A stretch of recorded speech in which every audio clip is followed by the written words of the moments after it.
ভিডিওটা যেদিন আমি রেকর্ড করেছিলাম সেদিন ছিল কৌশিকী অমাবস্যা।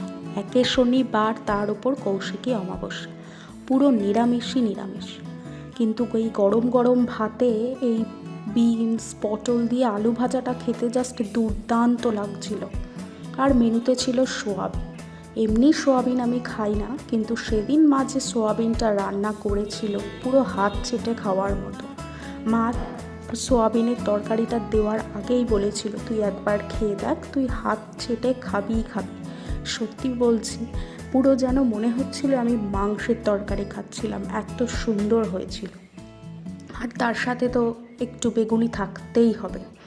এই তো চলে গেল দুপুরের খাবার। আর রাতের মেনুগুলোও দেখো, ময়দার লুচি, একদম তুলতুলে লুচি, আর সাথে দুপুরের সেই সোয়াবিনের তরকারিটা। সোয়াবিনের তরকারি কিন্তু আমি খাই না, কিন্তু সেদিন আমি দুবেলায় সোয়াবিন খেয়েছিলাম। আর শেষ পাতে একটু মিষ্টি না হলে কি আর জমে? মিষ্টি দিয়ে মিষ্টি মুখ করলেই তো সব কিছু মিষ্টি মিষ্টি হবে। তোমাদের সোয়াবিন খেতে কেমন লাগে?